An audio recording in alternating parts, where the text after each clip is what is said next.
Cuando el rey Carlos conmocionó al mundo con su abdicación, nadie esperaba la silenciosa tormenta que siguió. Tras los muros del palacio, el príncipe Guillermo rompió a llorar, no por ambición, sino por desamor. Una carta sellada.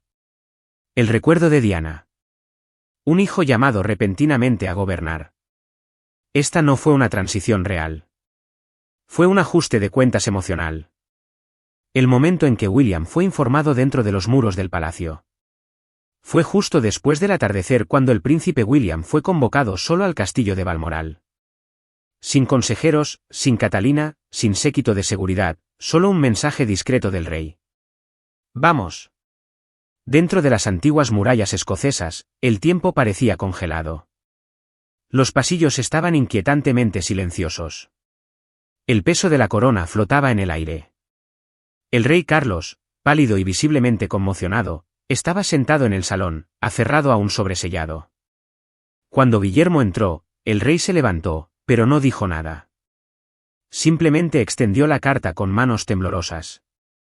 Guillermo la tomó despacio, con cuidado, y al abrir el sello de lacre, el mundo a su alrededor pareció quedar en silencio. Escritas a mano por su padre, estaban las palabras: por la presente renuncio a la corona. Con efecto inmediato. No hubo guión ceremonial, ni ensayo de prensa, ni firma pulida, solo unas breves palabras finales.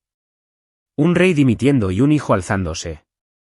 Un asistente de alto rango que presenció el momento desde fuera de la sala comentó más tarde: al principio no lloró. Ni siquiera parpadeó. Se quedó mirando la página como si estuviera escrita en otro idioma. Tras unos instantes, William dejó la carta sobre la mesa, asintió y salió. No habló con nadie.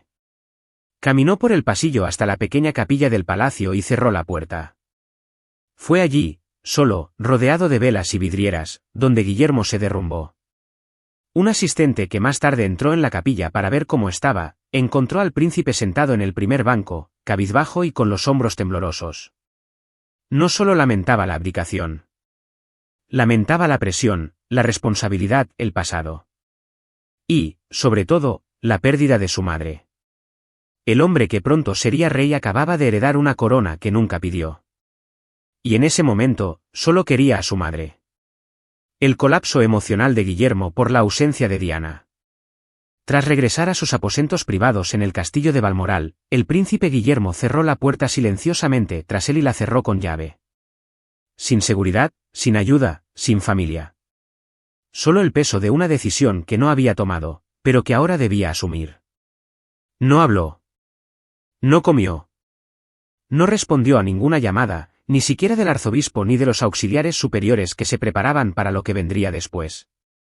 En su antiguo escritorio, entre cartas viejas y papelería desgastada, reposaba una solitaria fotografía enmarcada.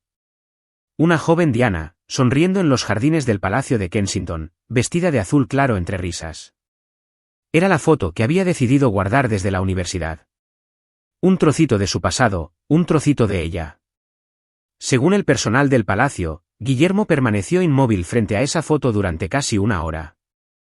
Ningún movimiento, ningún sonido, solo un hombre sumido en el recuerdo.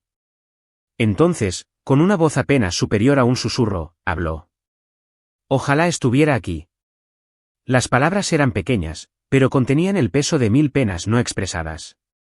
No se trataba solo de la transmisión de la corona. No se trataba de comunicados de prensa, ensayos de coronación ni obligaciones reales. Se trataba de un dolor que nunca se fue del todo. La mujer que le dio valor de niño, que lo protegió de la política palaciega, que le dijo que dirigiera con amabilidad y que nunca se dejara llevar por los títulos, no estuvo presente para ver el momento que siempre supo que llegaría. El silencio en la habitación se hizo más denso, roto solo cuando William abrió un pequeño cajón junto a su escritorio y sacó algo que rara vez tocaba, un relicario de plata que Diana le había regalado cuando tenía 9 años. Dentro del delicado óvalo había una pequeña nota doblada y un pétalo de rosa blanco prensado. Lo sostuvo con delicadeza en sus manos como algo sagrado. Y entonces lloró a mares, con los hombros temblorosos.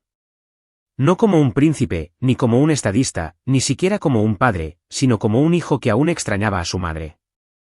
Catherine, serena pero atenta, había estado cerca todo el tiempo. No llamó. No empujó. Simplemente esperó, entendiendo que parte del dolor debía sentirse en soledad. Más tarde, se lo contaría en voz baja a sus asistentes. No había llorado así desde el funeral. El dolor no era solo por lo perdido. Era por lo que podría haber sido. ¿Y si Diana hubiera vivido? ¿Qué habría susurrado antes de que él saliera a ese balcón? ¿Qué habría dicho cuando le colocó la corona? No para celebrar, sino para recordarlo.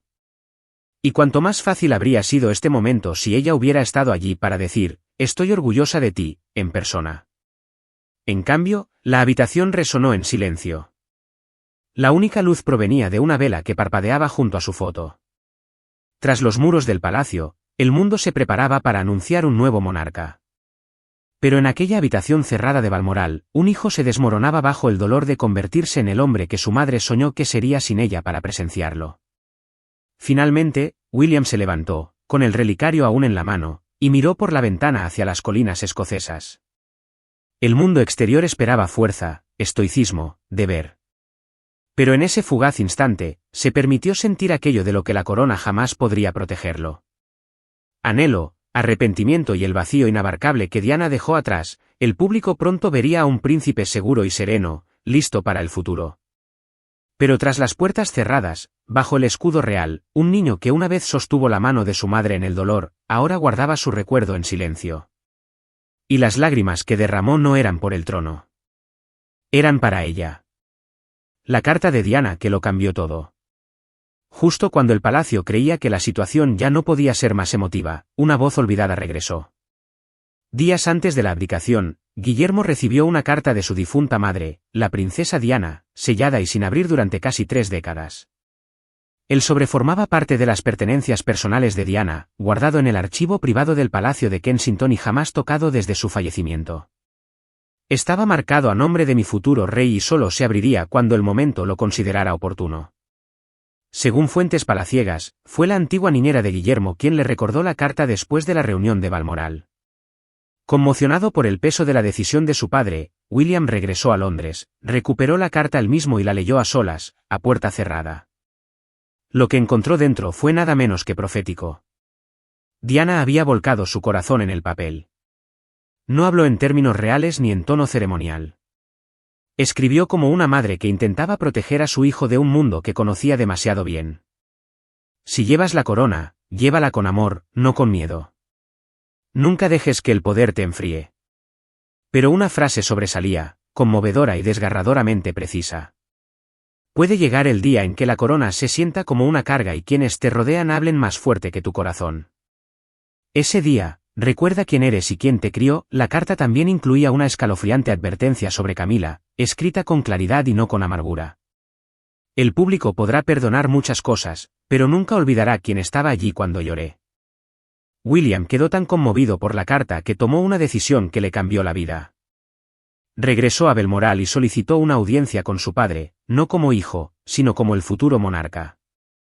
En el salón, solo los dos presentes, Guillermo leyó la carta en voz alta, palabra por palabra, lentamente.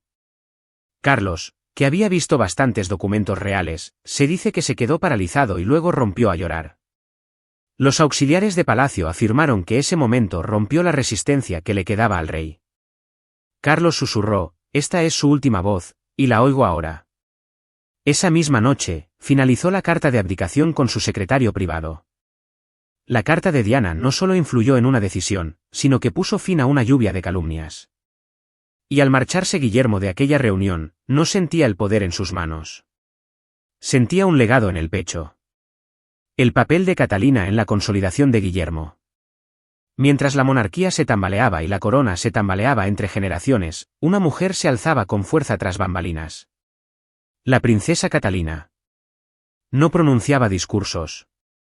No hacía apariciones públicas. Pero dentro de los muros del palacio, era el ancla que lo mantenía todo en orden. Mientras Guillermo se deshacía emocionalmente del peso de la abdicación de su padre y del fantasma de la carta de Diana, Catalina se convirtió en su calma en la tormenta.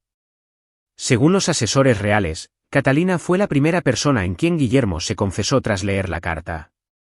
Se dice que se la entregó con las mejillas surcadas de lágrimas y susurró, siempre pensaba en nosotros. Catalina leyó la carta, le tomó la mano y simplemente dijo, entonces lo haremos por ella. En esas primeras horas de caos, Catalina se hizo cargo de todas las comunicaciones del palacio. Instruyó al personal para que retrasara las ruedas de prensa, reorganizó las reuniones privadas y ordenó que no se hiciera ningún comentario público sobre la salida de Camila. Su objetivo era simple, dignidad. Le dijo a un asistente, que el silencio hable más fuerte que el escándalo. Pero más que estrategia, le dio fuerza a Guillermo. Cada vez que se sentía inseguro, ella le recordaba el verdadero significado de ese momento. No se trata de llevar una corona, le dijo. Se trata de escribir un error.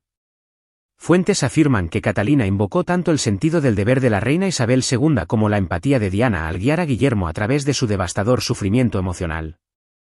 Ella gestionaba su agenda, calmaba a sus hijos y cuidaba del personal del palacio, que también estaba conmocionado por la transición. Para quienes la rodeaban, se convirtió en el latido constante de la monarquía. Un asesor principal comentó, en aquellos días de confusión, era más que una princesa. Era una reina discreta en todo menos en el título.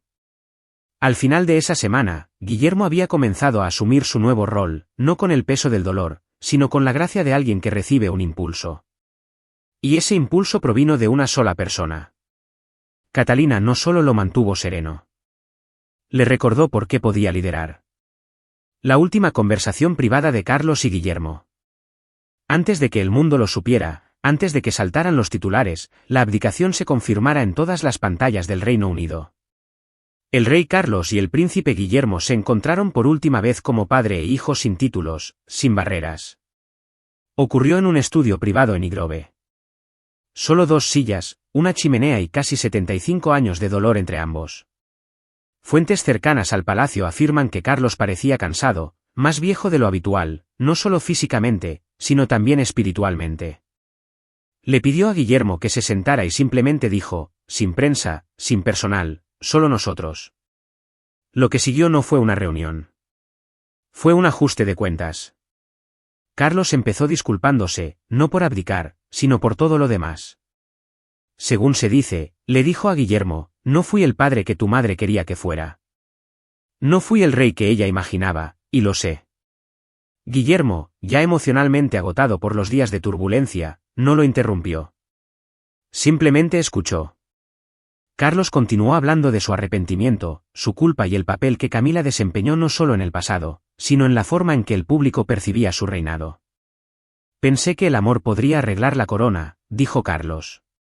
Pero el amor solo no basta. No en esta familia. Ante eso, se dice que Guillermo se derrumbó. Le dijo a su padre, hiciste lo mejor que pudiste, papá. Siempre lo intentaste. Ahora lo sé. Los 2 hombres se abrazaron durante minutos, no segundos. En un palacio conocido desde hacía tiempo por su fría distancia, esta era una calidez que no se había visto en décadas. Fuentes dicen que las palabras más conmovedoras llegaron al final de la conversación, cuando Carlos se puso de pie y puso la mano sobre el hombro de Guillermo. Gobierna como ella lo hubiera hecho, dijo. No como yo. No necesitó decir quién era. Ambos sabían que ese momento no era solo un cierre. Era una transmisión de la verdad. La corona pronto cambiaría oficialmente de manos, pero en esa sala, ya lo había hecho. La partida de Camila y el alivio en los ojos de William. Mientras padre e hijo compartían lágrimas y determinación, Camila enfrentó un final completamente diferente, sin una mano que sostener, sin un legado que proteger. Para cuando se formalizó la abdicación, el papel de Camila había sido completamente borrado de las funciones ceremoniales del palacio. Ya no era reina consorte ni figuraba en la circular oficial de la corte. Su nombre, que antes figuraba junto al de Carlos en oro, se omitió. Según diversas fuentes, la decisión final de expulsarla del palacio de Buckingham se tomó sin su presencia. Formaba parte del plan de transición, y Guillermo no se opuso. De hecho, fuentes cercanas afirman que lo recibió con agrado. Este es el borrón y cuenta nueva que nunca pensamos que tendríamos, le dijo Guillermo a un confidente. Camila recibió instrucciones privadas para desalojar su residencia en una semana. Le ofrecieron una discreta finca en el campo, cómoda pero alejada de los asuntos reales. Ella la rechazó. En cambio, se marchó en la madrugada de una mañana brumosa, subiéndose a un sedán negro con solo 2 miembros de su personal a su lado. No hubo saludos, ni periodistas, ni despedidas, solo silencio. Y eso, dicen muchos, es exactamente lo que Guillermo quería. La dignidad por encima del espectáculo, le había recordado Catalina. Que el mundo lea entre líneas. La partida de Camila fue rápida, limpia y quirúrgica. En marcado contraste con la mujer que una vez entró en la escena real con fanfarria y desafío, ahora se marchó por la puerta trasera con solo la historia a sus pies. Para William, el momento no fue triunfal, pero sí necesario. Un asistente comentó. Lo vieron de pie junto a la ventana que daba al este en Windsor a la mañana siguiente, contemplando las colinas. Su expresión, de alivio, no crueldad ni venganza, sino un alivio silencioso de que un capítulo doloroso finalmente se hubiera cerrado. No hubo discursos, ni represalias, ni una palabra oficial. Porque William sabía que el mensaje más contundente a veces es el que nunca se dice. La presión pública que moldeó el futuro de Guillermo. Mientras la noticia de la abdicación del rey Carlos conmocionaba al mundo, el público británico dejó algo muy claro. Estaban listos para Guillermo. Y no iban a quedarse de brazos cruzados. En los días previos al anuncio formal, más de 4 millones de personas firmaron una petición digital titulada «Que Guillermo lidere ahora». Se extendió como un reguero de pólvora por el Reino Unido y la Commonwealth. De Londres a Sídney, de Toronto a Johannesburgo. El pueblo había elegido a su rey. A las afueras del Palacio de Kensington, la multitud se congregó con pancartas que decían, «El hijo de Diana merece la corona. Es hora de sanar». Y Guillermo, el rey del pueblo.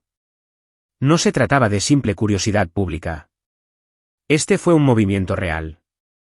Guillermo, siempre el estoico futuro monarca, se mantuvo al margen. Pero entre bastidores, observaba y escuchaba. Según fuentes del palacio, le dijo a un asesor cercano, «Si no cambiamos ahora, perderemos una generación entera». No fue miedo, fue previsión. Guillermo llevaba mucho tiempo sintiéndose incómodo con las rígidas tradiciones que lastraban la monarquía y el drama que la aquejaba. La abdicación le proporcionó algo que ningún otro heredero había recibido en décadas. Un reinicio. No le interesaban las fotos ni los títulos ostentosos. Le interesaba la confianza. Y la confianza, lo sabía, se ganaba, no se heredaba. La presión emocional por la renuncia de su padre, sumada al abrumador apoyo del público, obligó a Guillermo a tomar una decisión discreta. Su reinado no sería una continuación. Sería una corrección. Tras los muros del palacio, comenzó a consultar con líderes juveniles, figuras religiosas y expertos en salud mental, no para presumir, sino para construir algo real. Catalina lo apoyó en cada paso. Le recordó que su fuerza no residía solo en la sangre. Estaba en la verdad. No quieren otro miembro de la realeza, le dijo. Quieren a alguien que recuerde lo que es estar destrozado y que reconstruya a pesar de todo. Y William sí lo recordaba. Recordó el funeral, el silencio, el caminar tras el ataúd. Recordó haber visto el rostro de su madre en una pantalla en lugar de en la vida real. Y ahora, mientras el pueblo se levantaba para él, estaba listo no para gobernar desde un trono, sino para liderar desde el corazón. Los planes secretos de la coronación ya estaban en marcha. Música, mientras las manifestaciones públicas crecían y el mundo esperaba la noticia oficial, los pasillos del palacio bullían con un movimiento silencioso y calculado. Porque lo cierto era que Guillermo y Catalina ya se habían estado preparando. Meses antes de la abdicación de Carlos, los ensayos de la coronación de Guillermo habían comenzado, a escondidas. Solo un puñado de altos funcionarios lo sabían. Las reuniones se celebraban bajo el nombre en clave de Operación Luz del Amanecer. Catalina ya había recibido instrucciones de los modistas reales, pero este no sería un vestido reciclado de reina consorte. No, sería algo completamente nuevo. Su vestuario de coronación, según revelan fuentes, combinaría la realeza tradicional con símbolos del legado de Diana. Se encargó a las costureras reales bordar a mano la rosa blanca, característica de Diana, en el forro interior de la capa de Catalina. Invisible para la multitud, pero muy querida para ella. Y no se limitó a la moda. Un nuevo emblema real fue aprobado discretamente. El león de Inglaterra se fusionó con la rosa de Diana. audaz, suave, poderoso. La coronación en sí, más breve, más sencilla, más diversa. Guillermo insistió en involucrar las voces de todas las naciones de la Commonwealth, incluyendo líderes indígenas, jóvenes oradores y clérigos interreligiosos. Le dijo a un asesor, esto no puede tratarse solo de una corona. Tiene que tratarse de una conexión. Quizás lo más conmovedor de todo fue la inclusión de una nueva sección ceremonial, el homenaje a las madres. Fuentes confirman que será la primera coronación real en honrar no solo a la reina madre o a la reina actual, sino también a quienes influyeron en el corazón de la monarca. En esa sección, se leerá en voz alta un breve pasaje escrito por Catalina, inspirado por Diana.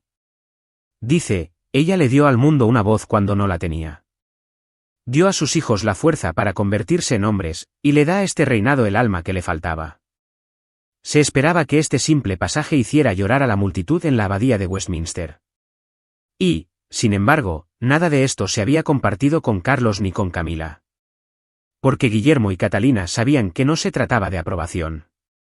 Se trataba del destino. Un destino que comenzó no con poder, sino con dolor. Carlota y Jorge presenciaron el desarrollo de la historia. A medida que la situación se calmaba tras la impactante abdicación del rey Carlos, el corazón de la familia real se transformaba silenciosamente entre bastidores. No en grandes discursos ni anuncios de Estado, sino en una de las conversaciones más íntimas que jamás habría tenido el príncipe Guillermo. Esa noche, mientras el sol se ponía tras los árboles que bordeaban el castillo de Windsor, el príncipe Guillermo se sentó a solas con el príncipe Jorge y la princesa Carlota en su sala de estar privada. El ambiente era tranquilo, pero denso. El televisor estaba apagado. Sin audífonos ni cámaras, solo un padre, una hija y un hijo. William respiró hondo. Su voz era suave pero firme al decir, el abuelo ya no será rey, y ahora nos toca a nosotros ayudar. George, que ya estaba entrando en la adolescencia, se removió incómodo. Durante días había presentido que algo monumental estaba sucediendo. Charlotte, más joven pero siempre perspicaz, se inclinó. ¿Eso significa que ahora serás rey?, preguntó. William asintió, pero no con alegría, sino con gravedad. Sí, pronto. Pero esto no se trata solo de mí. Se trata de nosotros. De todos nosotros. Hubo un largo silencio antes de que Charlotte, curiosa y pensativa, preguntara algo que hizo llorar a su padre. Veremos la corona de la abuela Diana. William sonrió con emoción. Extendió la mano, la tomó con ternura y respondió, no su corona, mi amor, sino su corazón. La verás en cómo tratamos a los demás, en cómo amamos, escuchamos y guiamos con bondad. Así es como se queda con nosotros. George, más introspectivo, finalmente habló. Tengo miedo, admitió. Miedo de crecer demasiado rápido. William se arrodilló a su lado, como Diana se arrodilló una vez para hablarles a sus hijos a su altura. No tienen que crecer de golpe, dijo. Y nunca lo harán solos. Ninguno de nosotros lo hará. Momentos después, Catherine entró en la habitación y los abrazó a todos. No necesitó decir nada. Su presencia lo decía todo. Esa noche, la familia de cuatro se dirigió a la capilla de Windsor, acompañada discretamente por el arzobispo de Canterbury. No formaba parte de ningún programa ni comunicado de prensa, solo un momento de bendición, que tranquilizó a la familia antes de que sus vidas cambiaran para siempre en la quietud de la antigua capilla, iluminada por las velas. William condujo a sus hijos al altar, donde se encendió una vela blanca en honor a Diana. Sin fotógrafos, sin vestido ceremonial, solo pureza, recuerdo y amor. George sostenía la cerilla. Charlotte permanecía a su lado en un silencio reverente. Esto es para la abuela, susurró Charlotte. Ahora está con nosotros. Las lágrimas volvieron a caer, esta vez no de dolor, sino de reconocimiento. El círculo no se había cerrado, sino que se había ensanchado. Este era el nuevo núcleo real, un futuro rey y una futura reina, sin el peso de los títulos, sino unidos por la verdad. Sus hijos, no símbolos de jerarquía, sino portadores de un legado. Lo que una vez se había roto ahora estaba completo. Más tarde esa noche, William arropó a George. El niño miró a su padre y dijo, ¿seré rey después de ti? William hizo una pausa y asintió. Sí, Pero no porque tengas que serlo, sino porque querrás serlo para ellos. Y con eso, el linaje continuó, no como una corona heredada de una fría tradición, sino como un propósito forjado desde la compasión. Charlotte y George no solo presenciaron la historia. Se adentraron en ella. Y mientras la vela de Diana se apagaba en la noche, los vientos de Windsor susurraban la verdad. Ella estaba allí. Siempre lo había estado. La primera aparición pública, el saludo lloroso de Guillermo. El cielo matutino, de un gris sereno, proyectaba un suave silencio sobre la multitud reunida frente al palacio de Buckingham. No hubo música, ni anuncio formal, solo una anticipación tan intensa que parecía sagrada. Entonces se abrieron las puertas del palacio y el príncipe Guillermo salió al balcón este, abrazado firmemente a Catalina. La vista conmovió profundamente a la multitud. Era su primera aparición pública desde la histórica abdicación del rey Carlos. El primer vistazo del futuro rey de Gran Bretaña. Ya no era solo un heredero, sino un símbolo del cambio. No saludó. No sonrió. Simplemente se quedó mirando a miles de personas. Luego, lentamente, alzó la vista al cielo. Y en ese segundo de silencio, sucedió. Una lágrima le resbaló por la mejilla. Entre la multitud, alguien gritó, «Diana estaría orgullosa». Luego, otro y otro. El cántico se hizo más fuerte, resonando por el histórico patio, elevándose como una plegaria. «Diana estaría orgullosa». Diana estaría orgullosa. Los hombros de William temblaron mientras se ponía la mano sobre el corazón y hacía una reverencia. No ante las cámaras, ni ante los títulos, sino ante el peso del amor de una madre, el dolor de un padre y la esperanza de un país. En ese momento, era más que un miembro de la realeza. Era un hijo que aún sufría, un padre que protegía a sus hijos, un esposo firme y ahora un rey en espera. Detrás de él, Catalina permanecía inmóvil, con la mirada fija en él, con una fuerza inquebrantable. Sabía que este momento no se trataba de gloria. Se trataba de gracia. Y el mundo no solo presenciaba el ascenso de un hombre al poder. Vieron el renacimiento de una monarquía en Guillermo. No solo vieron una corona. Vieron el fin de una etapa. Vieron la sanación. Vieron a un niño que caminaba detrás del ataúd de su madre, ahora de pie ante la nación con una fuerza serena. Y también vieron algo más.